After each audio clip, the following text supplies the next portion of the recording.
2023, we're into the swing of things, but maybe if your New Year's resolutions are dropped off a little already, you won't be alone, but you can kickstart it by checking out the shit they never taught you. You can learn a whole bunch of shit. Get you back on track for 2023 if you've fallen off the tracks already. Fallen off the tracks. This will pull you back on. It's got some advice in it, and hear what Maxim has to say about the book. So out in the US, Maxim is, but this book is a real fun to read while getting insight and useful bits of essential information from the best books ever.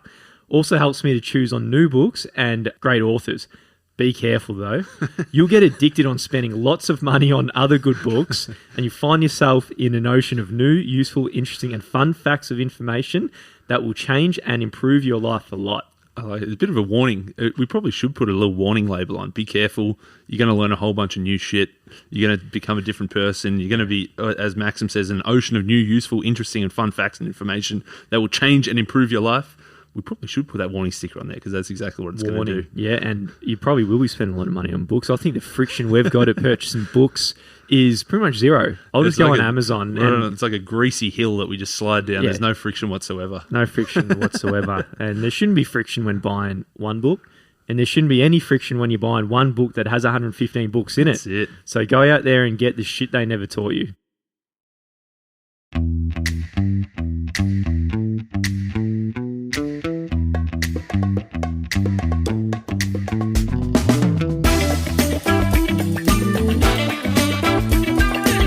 Welcome back to What You Will Learn. My name is Adam Ashton. And my name is Adam Jones. Today we're taking you through the best bits of How Not to Die by Michael Greger and Gene Stone. Discover the foods scientifically proven to prevent and reverse disease. Mate, this is a better launch month type of book. We started 2023 with you're going to die, and if your kid dies, you got 11 days and get over it. It was a bit of a rough start. It was a bit all over the shop. Normally we'd start the year with, how do you get your health better? How do you get your personal finances better? We're onto that now. We're back. We're back. And how not to die. It's very practical about how not to die. That's and right. Have to worry about that 11-day, the 11-day rule by the sad man. It's not a good rule. After the episode saying everyone's going to die, now we're saying here's how not to die. That's it. And it all started with Michael's grandmother. He was a kid when the doctors sent her home in a wheelchair to die. She was diagnosed with end-stage heart disease. She had a whole bunch of bypasses operations already, and essentially the surgeon said, look, I'm out of plumbing. I've made all these bypasses. There's nothing more to bypass. It's just, That's it. You're done. There's so much scarring from all these open heart surgeries that, there's nothing more we can do. So really she was confined to a wheelchair. She had crushing chest pain. Her doctors told her, look, there's nothing you can do. Your life's over. It's age 65. And he says that this is kind of what sparks a lot of people to become doctors. A loved one seeing this death, that there's nothing you can do about it, and that kind of sparks you into becoming a doctor to try to fix it. He said his was the opposite. He said that his spark to become a doctor was watching his grandmother actually get better. Yeah, the grandmother was given a medical death sentence at the age of 65, but thanks to a healthy diet and lifestyle, she was able to enjoy another 31 years on this earth with her 6 grandchildren. That's huge. So the woman, one day told by the doctors, you only got weeks to go, Grandma, to the point where she didn't die until she was 96. Totally remarkable story from her. That's it. They went to this new center in California because someone had discovered, look, most doctors are saying heart disease, that's it, you're done. But this new person said, you know what, we can actually reverse heart disease. And what she did, they wheeled her in on the wheelchair. She had a plant-based diet, ate a whole bunch of veggies. There was a graded exercise regime to build up a bit of strength. And then, a couple of weeks later, she walks out of that center, having gone in on the wheelchair, and gets another 31 years after they said, no, you're done. Dang. And she gets 31 years. Geez, that's a big deal. You pay that lad a lot of money, but as we'll soon find, it doesn't really work like that. Because all sorts of good shit are happening. There's new fields of study that's happened, and machines and tests, and all proving the same thing. And that is changes in diet and lifestyle can prevent and reverse heart disease, which is the biggest killer in the Western world. Having said that, the medical practice, it's hardly changed. Yeah. And there's a big question as, all these, researchers and all these studies have found that you can, if you do the right things, you can reverse this thing that is normally a death sentence. But he's saying that doctors aren't really changing the way they do their thing. He said they're still prescribing drugs, they're still doing all this surgery, they're still leading people to these early deaths. And Big Doc, what's his name? Doc Greger? Yeah. He's saying, well, what's going on here? He says it's like the medical industry goes on a fee-for-service model in which you get paid for the pills and procedures that you prescribe reward in quantity and quality. And if you're getting paid for pills, you're not going to be trying to incentivize to treat the root causes of whatever the issues might be. And instead of getting paid for performance, it'd be better if there was a financial incentive to actually get to the lifestyle causes of disease in the first place. That's it. I know Derek Sivers has got a TED Talk, a 3-minute one, weird or just different, where in some place in China, you pay the doctor every month that they keep you healthy. If you get sick, then you don't pay them that month. It's their job to keep you healthy. Whereas obviously in the US and in Australia and a lot of other places around the world, you go to the doctor when you're sick. You pay them when you're sick. And so obviously their fee for service is saying the more people that they see as quickly as possible, and they say, here, take this drug, here, take this as quickly as possible, that's how they make their money. Whereas Dr. Greg is saying they're not incentivized to take 10, 12, 15 minutes to say, what are you eating? What are you exercising? How can we actually do this better? Instead of taking this drug, why don't you try 3 months of upping the broccoli for a bit and decreasing the bacon for a bit? He says it's all just, here, take this pill. Yeah, it's crazy, isn't it? I was actually blown away once when I went to a doctor and they said, drink more orange juice. I'm like, almost fell out of my seat. There's not many like that. And he was onto this early, seeing what happened to his grandma and being inspired by wanting to go into the medical profession.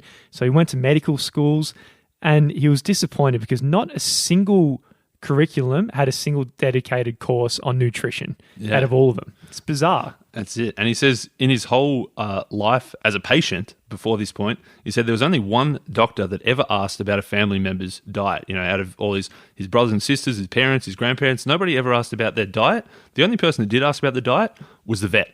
The vet said, what's your dog eating? A doctor actually never asked him, only the vet did. Oh, God, that's insane, isn't it? So during his medical training, he was a bit of a weapon in his classes. He was constantly offered countless steak dinners from fancy perks from the big pharma representative just trying to rub up his legs.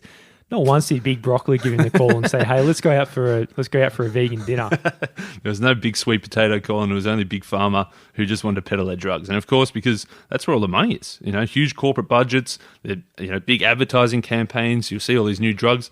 Wonder pills pop up and this can cure this and this can cure this because that's where all the profit is. So the question haunted him during all of his training, if the cure to our number one killer could get lost down the rabbit hole and isn't figured out, what else might be buried in the medical literature that hasn't been unearthed? And this is what he's spent his whole entire life's calling and mission to try and figure out. He reckons there's really no such thing as dying from old age. And there was a study of more than 42,000 autopsies of centenarians, people who died past 100, and the autopsy didn't come back and say, oh, this person died because they're old. The autopsy always came back with something. Most of the time it was a heart attack or some lung disease that had built up and clogged something up, or there was always some kind of disease that killed them. They didn't just die because they were old, they died because of something. And what he's saying is that most of these somethings are preventable, and often preventable through diet and exercise. But unfortunately, most people are just saying, here, take this pill instead. So the mortality in the US probably can be extrapolated to those in the Western world. Wouldn't be hard to argue. Number one, coronary heart disease, 375,000 annual deaths. Number two, lung disease, 296,000 deaths. Number three, you'll be surprised, we'll cover that later. Number four, brain diseases, 214,000 deaths. And number five, digestive cancers, which is 106,000 deaths. That's a lot of deaths. And what he's saying is that today, often in Americans and most around the world, we're living longer than generations ago, but we're not necessarily living healthier. We've just got pills to progress us and keep us going, even though it might be like the grandmother in the wheelchair who can't really do much. But what we're going to do in this episode is we're going to go through Big Greg Man's decades of research and studies and all the things that he's dug around to find how can we prevent those top killers from killing us, and what can we actually do about it. Imagine if some terrorists rocked up and they created a bioagent that spread mercilessly, claiming the lives of 400,000 Americans every year. It's the equivalent of one person dying every 83 seconds, every hour, around the clock, year after year. This would be the front page news all day, every day. Everyone would be shitting themselves. You'd marshal the army and the finest medical minds to find a room to figure out what the hell is going on with this plague. In short, you would not stop at nothing until these terrorists were stopped. Fortunately, there are no terrorists that have created any bioweapons to kill 400,000 people every single year in America. And he's saying that, we're not actually losing hundreds of thousands of people to some kind of preventable death, are we? He says, well, actually we are. It's not a biological weapon, some kind of germ or bacteria that's been released. It's just heart disease, just from eating the wrong shit and the heart gets clogged up, but like his grandmother, and they say, okay, that's it, you're done. Well, that's a biological terrorist, mate, and the laboratory to fix this is simply just the grocery stores, kitchens and dining rooms. How good. Simple fork will do. We don't need vaccines and antibiotics. It's pretty straightforward to fix. What he says, the top, America's number one killer, and in the Western world, number one killer, fatty deposits in the walls of your arteries. So it's this atherosclerotic plaque. Yeah, We might stick with plaque from now on. plaque. I like the word plaque. For most Americans, plaque? yeah. Oh, yeah. For most Americans raised on a conventional diet, this plaque accumulates inside the coronary arteries, the blood vessels that sort of crown the heart. And, the whole point of it is to supply oxygen-rich blood. The doc who was talking to the grandmother earlier had the analogy of plumbing, which I think is pertinent here. You got plumbing that's going in and out of your heart and oxygen trying to be pumped through. If you clog it up, things get clogged up by the sound of it, and then it just all stops. That's right. And it's a process that really occurs over decades. It's not like getting hit by a car and that's it. It's a gradual build-up. The plaque builds up and builds up and builds up in your little arteries, and then eventually that means the path for the blood to flow through gets narrower and narrower and narrower. So this restriction of the blood circulation leads to obviously the heart muscle has to work a hell of a lot harder. That's where you get the chest pain. That's where you get the pressure. That's where you get the angina. Not mangina, the angina. Oh. And that's when people try to exert themselves and all of a sudden their chest starts to hurt. It's because they've got all this plaque built up. Yeah, so I think when most people think of heart disease, you think of someone just having shortness of breath or chest pain, and then finally that just kept growing and growing into the point the day they stopped. Doesn't really work like that, does it? That's right. You just think, someone has a heart attack and there's this sudden cardiac arrest and when the heart attack just stops. But it actually happened years or decades earlier, and it's been building up to that point. The unfortunate thing about all this is you're not really given the warning signs up front. It's something that can happen with very sudden death after the first symptoms that come across, and you might not even realize you're at risk till it's too late. That's pretty frightening, man, to think that you're not going to get the warning because 1 hour, bang, you get the warnings, and then an hour later, you're done. That's it. You're perfectly fine until you're not. I remember one of my mate's dads, Kaylin's dad. Yeah. I remember he was just driving to work one day and he reckons he felt like something was not quite right. And he was lucky he was driving past the hospital. He went in and he's like, I think something's wrong. And then they were then he had a heart attack. Ooh. And he was in there for a while to get fixed up. But he was one of the lucky ones. Normally, as you say, nothing's going to happen. There's going to be build up for 10 years, but you're going to feel fine. And then just one day, within an hour, you're no longer fine. Yeah, you don't want that. In 1953, there was a study by the American Medical Association which really changed our understanding of the development of heart disease. They looked at 300 autopsies on American casualties in the Korean War with an average age of around 22, so very young people. And they found that 77% of soldiers at just the age of 22 on average had visible evidence of the coronary plaque, we'll call it. The plaque, that's it. Some even had arteries that were blocked off 90% or more. So think of your plumbing at 22, the plumbing's blocked off by 90%. There's only little gaps for it all to flow through. That's wild. They then later did some more studies of accidental death victims aged between 3 and 26. Obviously, they're not just cutting people open and test them out. But they found that these little fatty streaks, the plaque we're talking about, started as early as age 10. So that means, things are already happening. So from the age of 10, this stuff's building up. You're not going to have a heart attack till you're 50, 60, 70, but it started back at age 10. And so what he's saying, if anyone who's listening to this, if you're age 10 years or older, the question is not, how can I prevent this from happening? It's saying it's already happened. So how can you reverse it? That's it. Everyone's walking around with some kind of plaque built up already. The plaque is just gone through the roof on everybody. Fortunately, heart disease is reversible. Now, this is the best kept secret in medicine. You're given the right conditions. If you just let your body heal itself, it's going to find its way to heal itself in pretty much every circumstance. He says, you whack your shin on the coffee table, it hurts like shit, but you get a bit red, it gets a bit swollen, it's going to be painful. But over a day or two, this pain, this swelling, this redness, this is actually your body going to work to magically fix itself. And your shin's going to get better. Now, the problem is if you whack yourself on that same shin every single day, you keep running into the coffee table every time you stand up, it's never going to get better. So he's saying the equivalent here is like, you're eating the wrong foods for breakfast, lunch, and dinner. Your body never has that opportunity to heal itself because you keep punishing it. Your body wants to be healthy. Every night, for example, if you're a smoker, you have ciggies the night before, you fall asleep, the healing process starts whilst you're sleeping, and then bam, you wake up, you light another ciggy, and then you're going back downhill again. But just like a smoker injures her lungs with every single puff, most of us who aren't eating the right way re-injure our arteries with every bite, and then we go back to sleep and our body tries to heal itself. Then you wake up and just smack a bacon and eggs down the gob like I did this morning. This is a real wake-up call, this book, I'm not going to lie. That's right. So really what he's saying is we can choose to keep chomping down on the bacon and eggs and the sausages and whatever else is causing these plaque buildups, or you can choose to stop damaging yourself, get out of your own way, let your body's natural healing processes bring you back towards health. So the number one risk factor for death in the world, identified through the studies the great man's made, is high blood pressure, also known as hypertension.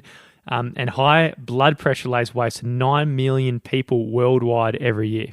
And that's because, this risk factor you mentioned, it really contributes to all sorts of diseases, aneurysms, heart attacks, heart failure, kidney failure, stroke. All these things are brought about generally because of high blood pressure. An increased blood pressure puts a strain on the heart, can damage sensitive blood vessels in your eyes and your kidneys. It can cause bleeding in the brain. It can lead to certain arteries to either balloon or even to rupture.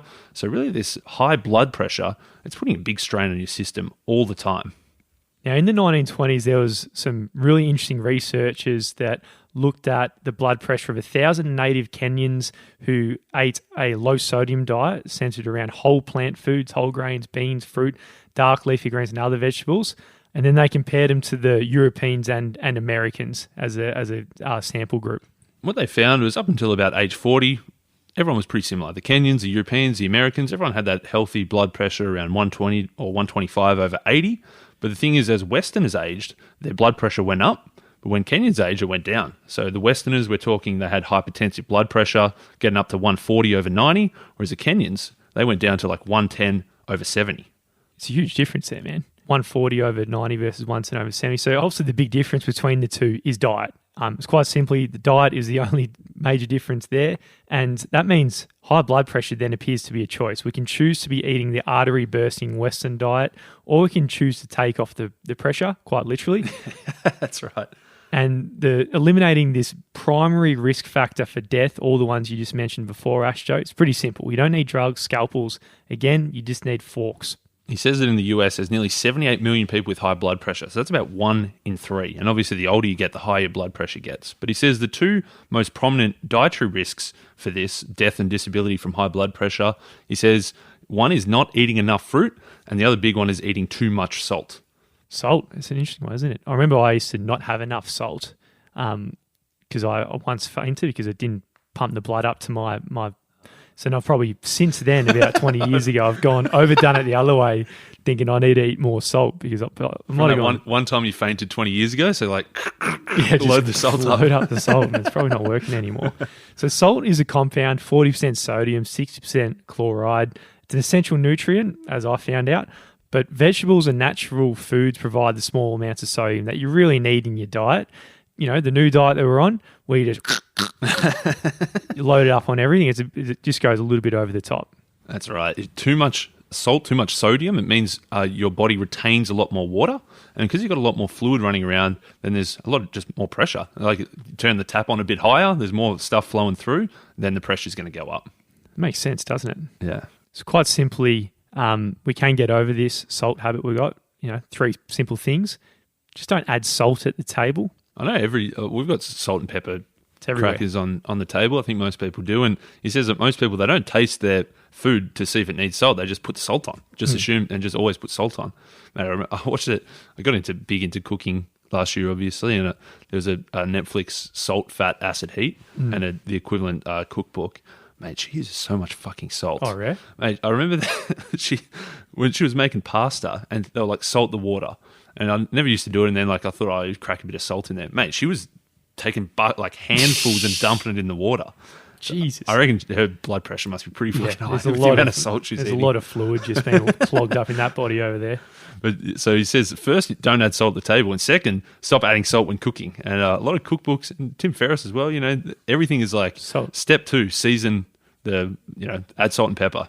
So he says it's a bit of a risk, but he says that after a couple of weeks, you might realize that you don't need it to be so salty. He says there's a whole bunch of different flavors, onions, garlic, tomatoes, basil, parsley, thyme, celery, chili powder, rosemary, smoked paprika, lemon, all these different things that you can use as flavor enhancers instead of just cranking up the salt. Yeah, I like it. And third and finally, do what you can to avoid processed foods. It's probably across the board. Don't have your sausage roll and your McCain's pie. A lot of salt in that. Loads of salt in processed food. So that's how not to die from high blood pressure, is cut back that salt big time. Now let's look at, we spoke about the number 1 killer is heart disease in the US. Now the number 2 killer is lung disease. And again, it's reversible. You don't have to die from it. So we're looking at 300,000 deaths per year. Another terrorist, I'm sure that we'd all just do a lot to finish. And unlike heart disease, which is yet to be fully acknowledged as the direct result of artery clogging diet, which we haven't really come to terms with really, there is a widespread recognition that tobacco is by far the most common cause of lung cancer. That's it. They're saying that when it comes to lung cancer, 90% of those can be attributed to smoking tobacco directly. So men who smoke are 23 times more likely to develop lung cancer. Women who smoke are 13 times more likely to develop lung cancer than non-smokers. Yeah, it's a big number there. So it's obviously about smoking. I was a smoker. I was a pack a day or more smoking. I came across the easy way to stop smoking if people are new to this podcast. And we did an episode on it all the way back in season 2, episode 107, the easy way to stop smoking. Now, if you are a smoker and you want to smoke, don't try any other way unless you buy that book, because it'll make it the easiest thing you've ever done. Rather than dreading how to quit, you'll actually enjoy the whole process, and that's really a promise. So big challenge, go out there and you're going to really get rid of a major risk factor on how not to die. Now, there's another interesting one here that he says, obviously, if you're a smoker, the best thing you can do to prevent lung disease is to stop smoking. And then if you're not a smoker, there's still a risk of lung disease. And he says there's one interesting thing that you can increase your intake of to help prevent that. Broccoli, mate. Who would have thought? And tobacco obviously has all these chemicals that weaken the body's immune system, and we want our immune system to be strong against some of these chemicals.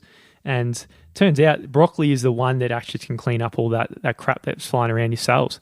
What they did, another scientist tested this on a bunch of chronic smokers. They rounded up a bunch of smokers and they forced them to eat 25 times more broccoli than the average American. That sounds like a lot, but they said all that is 1 stalk a day. So I guess... Is that a gag or literally? I think it's literally. I think he's saying the average American's eating on average 1 stalk every 25 days. These guys were eating 1 stalk a day. And so... It's not much broccoli. It's not a lot, he said.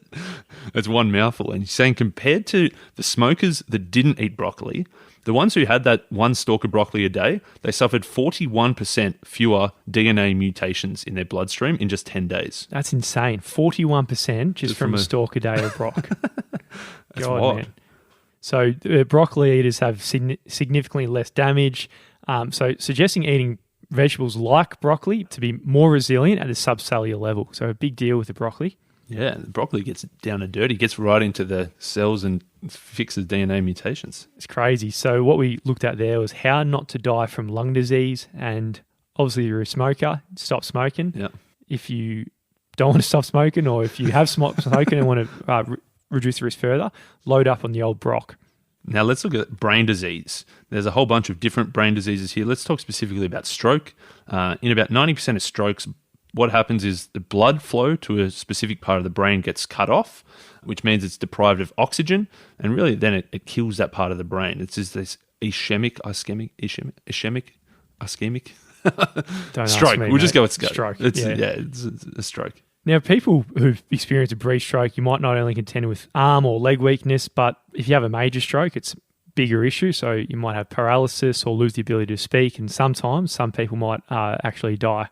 He says there are a lot of mini strokes that happen all the time without you even noticing. And then, as you say, there's those big ones as well that will happen. What he says is there's one thing to really cut our risk of stroke in half, and that's to bump up the fiber intake. So increasing fibre by just 7 grams a day is associated with a 7% risk reduction. I don't think 7 grams is much at all, is it? It's like a teaspoon and a half. Yeah, so just a bit of baked beans or something, or a bit of oatmeal with your berries or whatever, and you just like do a significant reduction there. Now let's move on. You've got you can live with only one kidney. You can survive without a spleen. You can survive without a gallbladder. You can even get by without a stomach in some cases. It says there's one thing you definitely can't live with, and that's your liver. It's the body's largest internal organ. Yeah, I would have thought, before reading this, I didn't know what the liver did. It was just a thing that in your body, but it turns out it does a lot. There's up to 500 different functions attributed to this organ. First and foremost, it's a bit like a bouncer at the nightclub. It keeps away all the unwanted guests out of your bloodstream. So the blood from your intestines first goes straight to the liver where nutrients and toxins are neutralized and shot out and knocked out of the bloodstream. So it's no surprise then that what you eat does play a critical role in how your liver works and performs in this essential role. Yeah, if the liver's the bouncer, you don't want the bouncer to be falling asleep at the gate and just letting anyone in. So you want to keep that liver pretty healthy. He says a big thing here that really leads to having a shocking liver is alcohol. He says that about half of alcohol-related deaths are things like, motor accidents, getting drunk and falling off a bridge and you're in the river and can't get out. But the other half is because of liver disease. Yeah, so literally making the bouncer knocked out at the gate, and then because you're drinking too much. So drinking too much can lead to the accumulation of fat in the liver, so what's known as fatty liver, which causes inflammation and results in scarring, and eventually the liver just stops working. It says that heavy alcohol consumption can cause fatty liver in less than 3 weeks, but there's a good thing here is if you stop drinking alcohol, it often only takes 4 to 6 weeks after stopping drinking to reverse a lot of the damage that you've done to your liver. The good news is, Ashto, we've also done another episode on this one, and quitting alcohol is the biggest one you can do, or cutting down significantly. And another book by Alan Carr was The Easy Way to Control Your Alcohol. And on YouTube, man, I think it's got 300,000 views. Yeah, it's our biggest YouTube ep, isn't it? Season 3, episode 182. I think it's worth going back for a listen to. I'm speaking to both the listener and to myself. It's a good one to listen back to every now and then, I reckon. Yeah, well, I had 2 stints of 1 year off alcohol. You've probably had a stint, but you've also cut down dramatically since. Yeah, I reckon in the last 4 months I've drunk less than ever. Maybe the lingering Alan Carr effect, maybe a bit of Dr. Greger sneaking in there as well, and it's definitely a good one. I think if you listen to that episode, you're not going to miss alcohol. Yeah. So liver disease, you've got a bouncer. You want your bouncer to be strong for your bloodstream. The way to do that is just be a bit careful with the amount of booze you're consuming, or even better, just stopping it altogether. Now let's look at digestive cancers. Now, every year, Americans lose more than 5 million years of life from cancers that could be prevented, and a bunch of them are there's a few genetic factors that unfortunately you can't control, but most of them it comes down to diet. Now it says that 3 of the most common cancers are digestive tract cancers, so cancers that pop up in the colon, in the rectum, things that pop up in the pancreas, things that pop up in the esophagus. He says unfortunately pancreatic cancer is it's virtually a death sentence. He says that if you get it, you could be like the grandmother in the wheelchair, and that could be it. You might have a couple of years, but obviously you want to prevent that. The good news is he said colorectal cancer, whilst a hell of a lot of people can get it, if you catch it early enough, it's also very treatable and very reversible.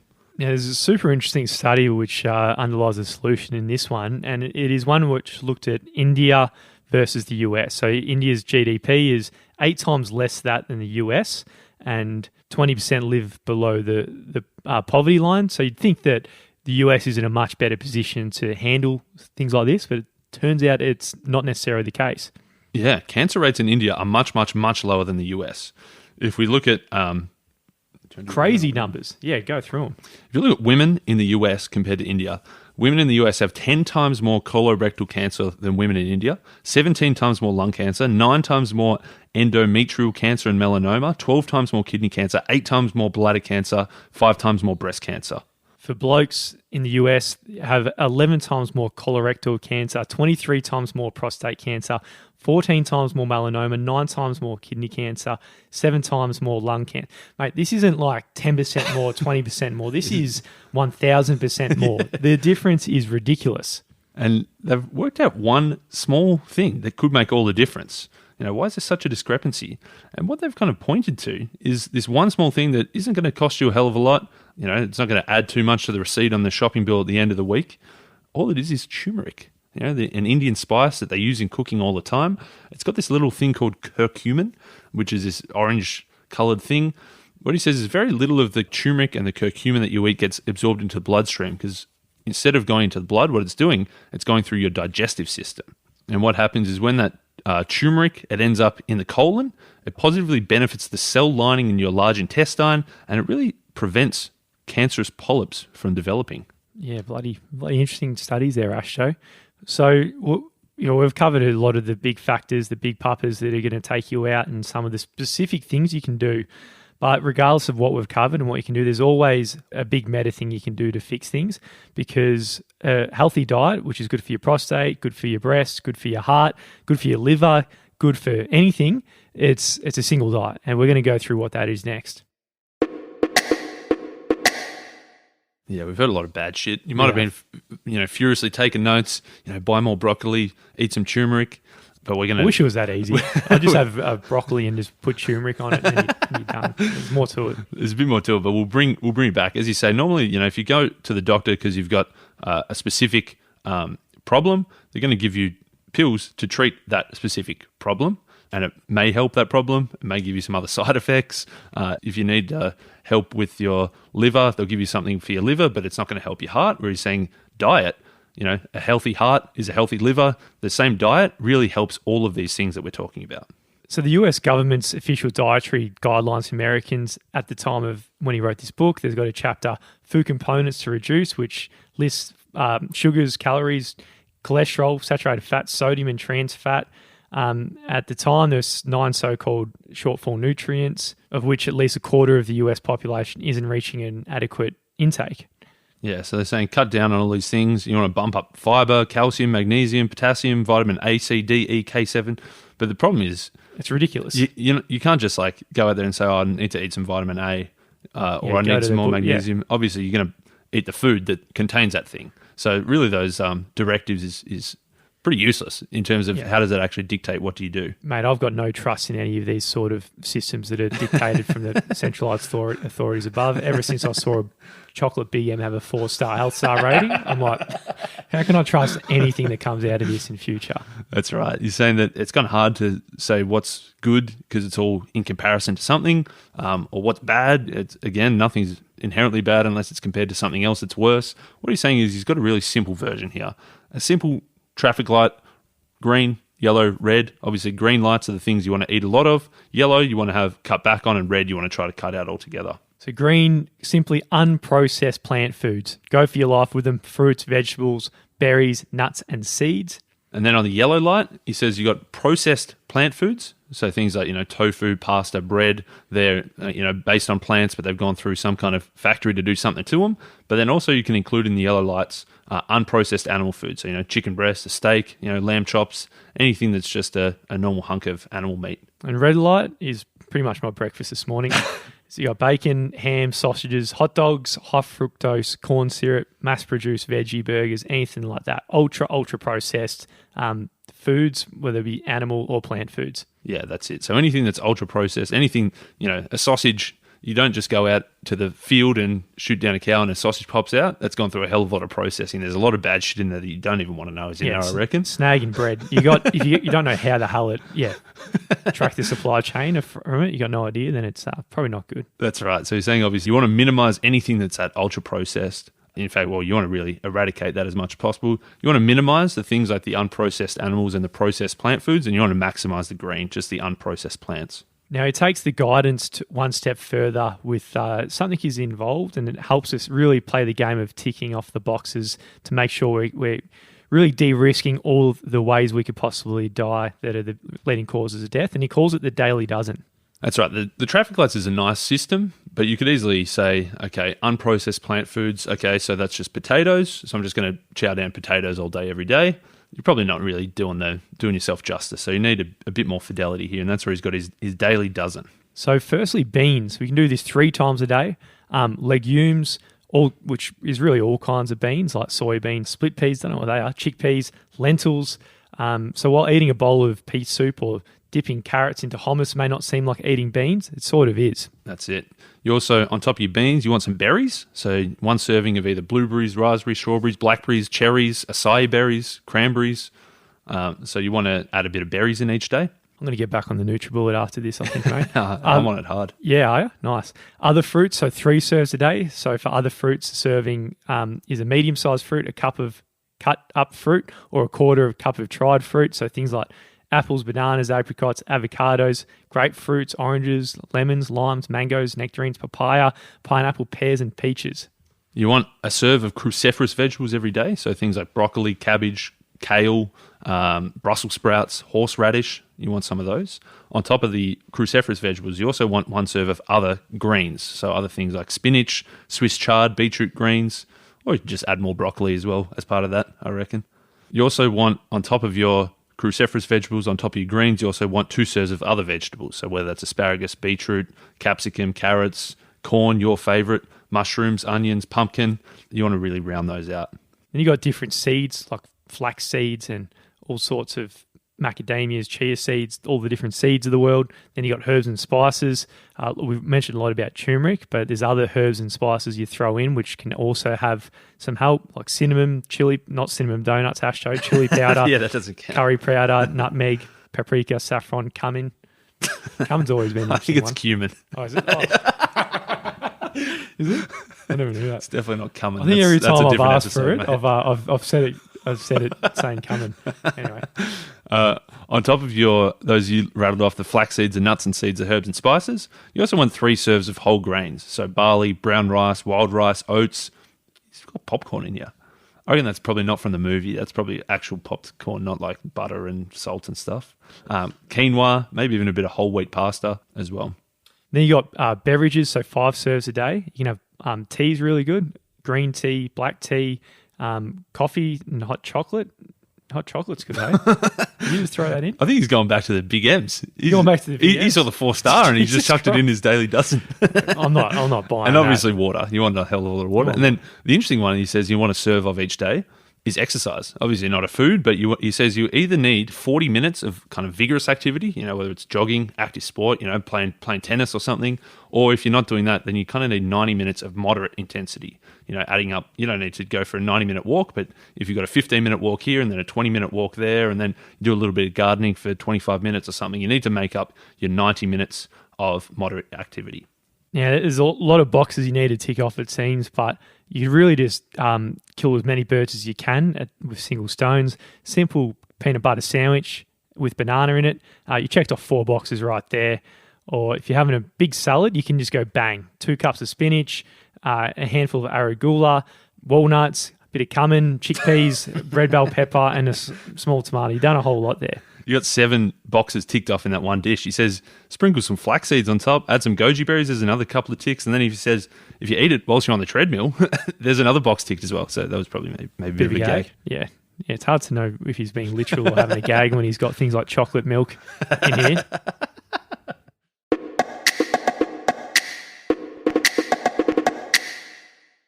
The checklists like this really should help you when you're grocery shopping, trying to pick things out of the freezer and what you should eat. And, there might be some days where you miss it and skip it, but that's all right. You just keep it in mind to try and get back on track about understanding what a healthy meal looks like. If you want to be someone who just walks the planet a bit longer than the average. That's right. He's saying that you don't have to just give up everything. He says the things that you do regularly every single day, they're going to matter a hell of a lot more than the things you do once off. It's a grand final day. You got mates over for pies and sausage rolls and beers.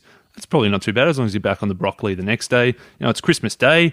Have a bit of ham, have a bit of turkey, whatever you want to have. Have a bit of chalky cake. That's fine as long as you're not doing that every single day. At the end of the day, if you eat what we've spoken about in this episode, it's not rocket science. It is the simplest and easiest way to actually de-risk all the biggest things that are going to knock you off. So if you regularly do this, you've got the best diet to help you not to die.